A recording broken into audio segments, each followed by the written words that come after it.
Why should anyone travel the cracked cobblestone of the old road? The fortress that once cast its shadow across the road does so no longer. Some whisper that the earth swallowed the fortress whole in an age long past. 4 brave adventurers resolved to discover the truth and set off down the old road, but they never returned.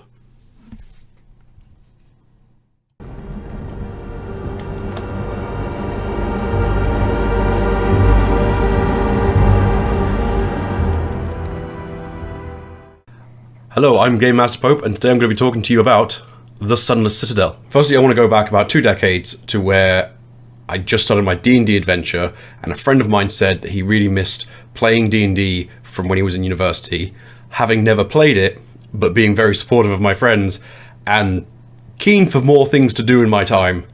I said, yes, let's do it. And we quickly gathered a little group, and we cracked on. He ran a little bit,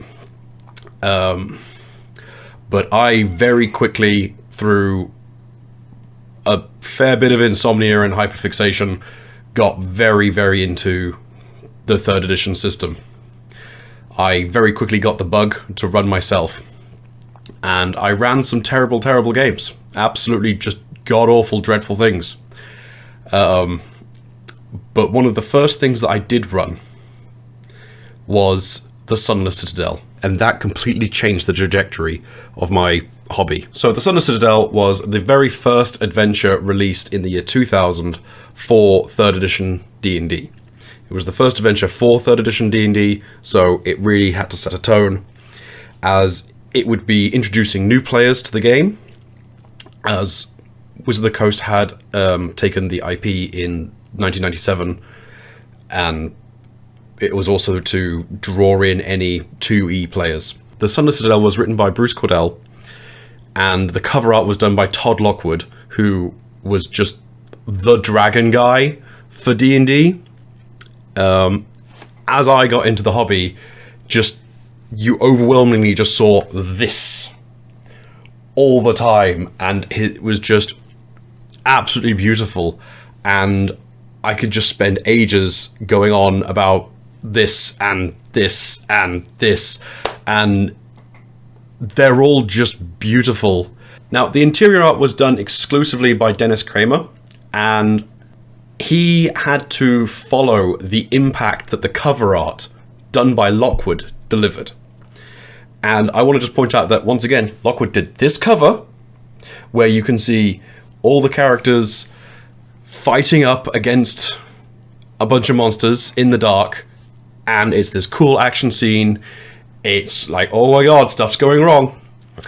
And then Kramer came along and just went, bet. And he just delivered gorgeous, gorgeous art. Now, it's a black and white entirely throughout, which is something I do genuinely like. I don't think that you need to do things in colour. I don't think colour inherently makes an art piece better. And for me, when I was learning D&D, it had this old feeling. Not that I was playing an old game, but that it was transposing me into this older time. And this is something that is really well backed up by the rest of the books. If you ever go through not just even the core books, but most of them, they've got this almost parchment color scheme going on, and the way things are laid out and artistically done, it feels like a book you would find within the universe it's telling you about. So it's not a rule book telling you how the game works. It has this almost connection to it, which turns out is quite funny, because that's in the Forgotten Realms lore anyway, that this is all real. But that's for another day. When Ed Greenwood stops posting things on Twitter that confuse the hell out of me. Now, the reason I'm making this video is because I've recently achieved something. I have just finished it with a 5e group, which now, at time of recording, has bookended my career as a game master with the same adventure. And I think it's possibly one of the best adventures I've ever run. I've run lots of adventures for a lot of systems, and I've loved a lot of them for a lot of different reasons. But I think the Sunless Citadel has a lot more to it than just my nostalgia, because it really shaped the way I think about things. So for a brief description, the basics behind the Sunless Citadel is that you find yourself at a place called Oakhurst, and in Oakhurst there are a couple of problems with goblins. Every year the goblins come at midsummer with a magic apple, and they sell this magic apple to the village. This magic apple will heal anything. The goblins then take their money and leave. The village don't really like dealing with goblins, but every time they try to plant the seeds, the saplings grow so far, and then the goblins come in the night and steal them. No matter how well they lock the doors, the goblins just always seem to be able to sneak in, grab all the saplings, and are basically monopolizing this magic fruit. About a month ago, a group of adventurers were sent in to find these goblins and whatnot, but they never came back. And part of this party were two siblings from the village, so you have a secondary objective of finding the two siblings. Through the miracle of modern editing, you might not notice the fact that this is a different take because it's on a different day. That's because I spoke for about 40 minutes about this bloody dungeon without actually explaining enough about the dungeon. So, instead what I'm going to do is I'm going to do a really quick bullet point-ish sort of session, because I don't really want to cut down 40 minutes into a 10-minute video that I've already spent 5 minutes talking through. So, basically, long story short, why do I like the Sunless Citadel? It was the first dungeon that I ever ran, and so there is nostalgia there. The other big thing is that it really informed how I view dungeons going forward. They're not just holes in the ground with goblins start to finish. That's boring. You need to have some variety and spice in there. This dungeon the whole adventure is like, hey, there's some goblins, go deal with the goblins. You get there, and the first thing you encounter is some rats. That's pretty cool, that's pretty fine. Once you get past the rats, you realize there's a bunch of kobolds living on the doorstep, blocking the goblins in. Goblins don't like this, kobolds don't like the goblins. They're enemies, it's great. So yeah, you've got a bit of variety, but you've also had a random encounter with a mephit so far. That's pretty cool. You might have also encountered some random stick people known as twig blights. Also pretty cool. They're related to another faction later on. Wicked. So you get in, you bump into the kobolds, you then bump into the greatest character ever put to paper, Meepo. Meepo is a snivelling bag of shit, and I love him. If you hurt Meepo, I will hurt you badly. Now, Meepo is very sad and snivelly because he has lost his dragon. This is only a white wormling dragon, and he is very sad because the goblins came along and stole their little dragon. This is bad because he's the dragon master, and the kobolds kind of like their dragons. If you promise to get the dragon back, you can go talk to the leader of the kobolds, Ystrael, who will say, cool, well, we fucking hate you, but you are going to go kill goblins, so we'll just ignore you if you ignore us. And thus, the most mutual beneficial agreement ever happens. You don't have to do this. You can just slay the whole bunch and just slug your way through it. But the fact that there's this political sort of landscape where you've got the A team and the B team, and you can just ignore the politics, or you can abuse the politics, you're interacting with the dungeon, and I think that's really cool.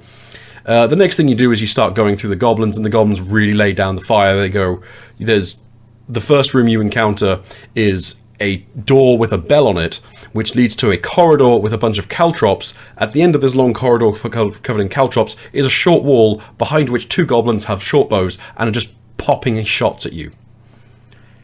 This is an unfun combat for people who get surprised by it. I love it. It's goblin-y as hell. Once you chug through the goblins a little bit, you might eventually find Calcrix the dragon. Calcrix was imprisoned by the goblins, however now Calcrix has gone, cool, I'm free, I'm now not going back. This is the only issue I have with the 5th edition version of it, because they swapped the challenge rating 2 Wormling from 3rd edition to a challenge rating 2 Wormling to 5th edition. Why is that a bad thing?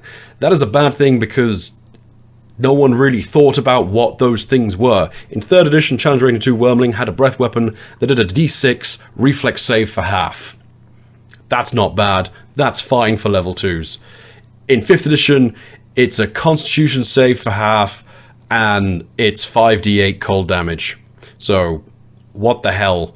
Your wizard has to pass a save to only be knocked out. If you fail that save, your wizard might just feckin' die. Wicked. That is a great game. Good job. So, I recommend not doing that, really. This is pretty much the only real change I do make to the thing. Normally, Calcric goes, I'm free, I'm going to eat you now. And that's the encounter, which I kind of feel is boring, even, when it was a reasonable encounter for players in 3rd edition. So what I would prefer doing is Calcric's going, I'm now free, you're now going to work for me, go bring me some cool shit. And then players have the option of going, okay, yes, and leaving, or they can say, no, you're a dragon, we promise to bring you back to the kobolds, yada, yada, yada, at which point they can have a little fight, and, they chose that. You've gone through quite a bit of the dungeon. There are 70 rooms in this dungeon, almost. And only half of them are upstairs. Once you get past all the goblins, you then realize that there's a big shaft that goes down to a 2nd level, and then that 2nd level has a whole bunch of goblins backed up with hobgoblins and bugbears, and more of these twig monsters, and some undead that have been raised to do some gardening, because the big bad guy's a druid, so of course he's got skeletons doing gardening. Once you've done all that, you have chewed through quite a lot of stuff.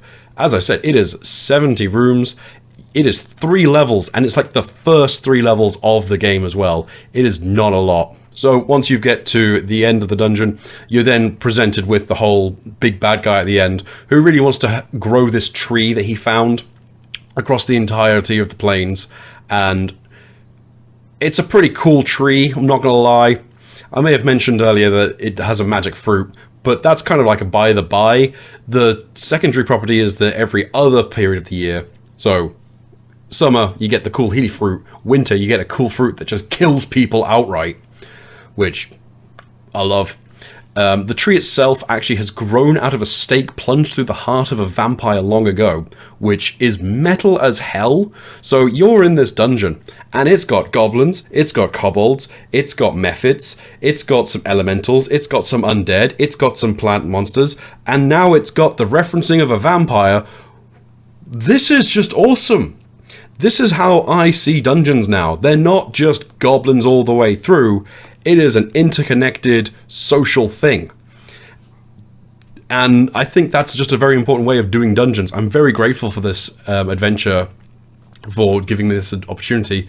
And as I said, I have just finished this with a 5th edition group, so I have bookended my entire career at the time of recording this with this one adventure, and I still think it's fantastic. It has been 2 decades, and I think this is my favorite adventure ever. It was voted one of the top 10 adventures during the 3rd edition era by Dungeons & Dragons for Dummies, which, honestly, we need more books like that. That was a great book. Thank you, Bruce Cordell. You wrote a fantastic book. Love it. I'm going to be running this again. This has just been fantastic all the way through. Sorry I ended up having to talk rather quickly there. It's because I realized that I cannot do a 10-minute video based on something I've spent 20 years on. So, sorry about that. Thank you for watching. Do like, share, and subscribe, and I'll see you on the next one. Ciao.